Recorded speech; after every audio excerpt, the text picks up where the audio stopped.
You're live on the floor of Worthen Arena as Ball State women's basketball just wrapped up their matchup with the NIU Huskies. Ball State coming into this one 17-4 on the year, 6-1 in MAC conference play, and an impressive 10-0 here at home, looking to improve to 11-0. Ball State coming into this one red Cardinal hot on an 11-game win streak, looking for their 12th. Ball State will look to be back at Worthen Arena tomorrow night at 6 p.m.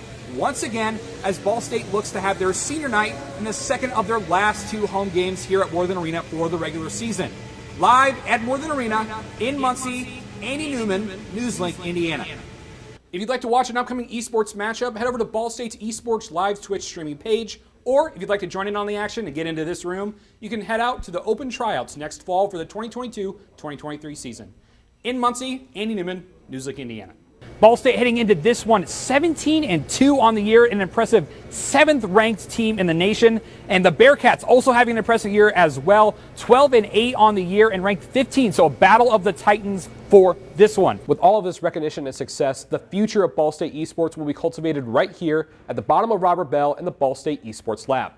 Life is like a book filled with chapters. For Krista Lehman, a 1992 Ball State graduate, her toughest chapter started on June 27, 2006, a chapter she thought would be one of her happiest. My husband Andy and I had a little girl named Kate. She was born with a heart defect, and because of that, she had to spend many days in the hospital. Over 180 days that we spent with her. During those 180 days, the Lehmans spent the majority of their time doing one thing. Because of her frailty and just the number of open heart surgeries that she had to have, we spent a lot of time reading to her. There were days when we couldn't hold her, when she was ventilated, when she was recovering. Books really became the tool that we used to bond with our daughter. After 568 days of surgeries and fighting, Kate passed away on January 15, 2008. But her parents were determined to make sure that that wouldn't be the end of her story. So they took a page out of Kate's journey and started Kate's Cart, a charity that gives brand new books on a cart to kids in the hospital, just like Kate. Hi, how can I help you? Yeah, we're here from Kate's Cart to restock the book cart. Kate's Cart is about making an experience in a hospital that could be scary, painful, unknown people, unknown places, unknown procedures, just a little bit more comforting. And the patients aren't the only ones being impacted.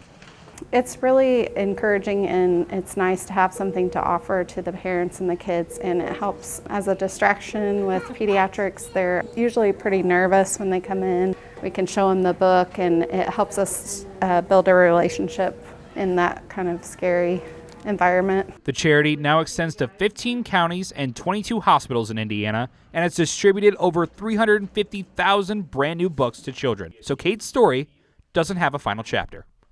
It just brings back some memories when you walk into a room and see a child that's maybe the same age as Kate. It's amazing what that book can do for that family in that moment. And so those kind of sad memories are so quickly replaced with the joy of seeing that family bonding. Come here, Brooke. Can I give you a bookmark too? Yeah. And that tells you about Kate's Cart. Hopefully that makes you feel better while you're here in the hospital, okay? Yeah.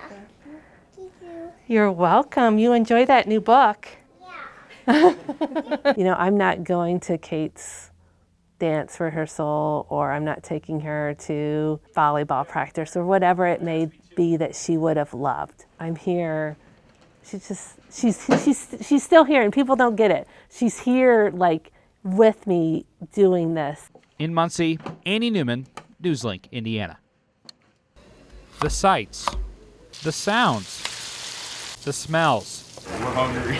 It was smelling good when we came in. And of course, the taste. That's really good. All the makings of your average 5-star restaurant. But this top-of-the-line dish is served on a card table inside Botsford Swinford Hall here at Ball State University. A dish made by a student. The name's Tojo. I'm a serious home cook, and I am also ServSafe certified. Thomas Tojo Tran is a freshman at Ball State and has been in the food game for over 6 years. I wasn't able to cook until I was 12. My mom wouldn't teach me all the years because she was worried I'd cut myself or something. And then she wasn't at home because she had to do work. So I went home and I practiced, and I've been practicing casually since then. If you're lucky enough to find yourself in the halls of Tran's dorm, as he puts together one of his signature dishes, he'll be more than happy to share. What you making today, Jojo? This is glazed pork with fried rice. In fact, that's the way that he prefers it. I just have a big passion for just sharing food with people. It's like the love language of the world.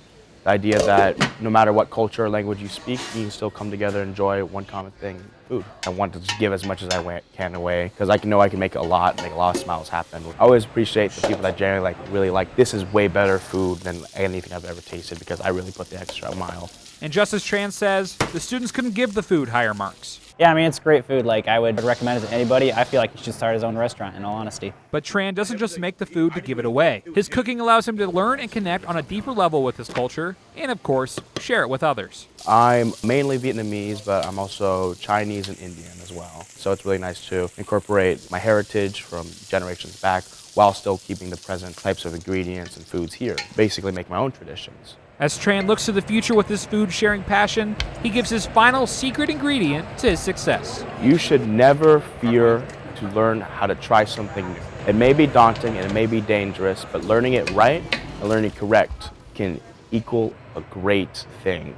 In Muncie, Andy Newman, NewsLink, Indiana.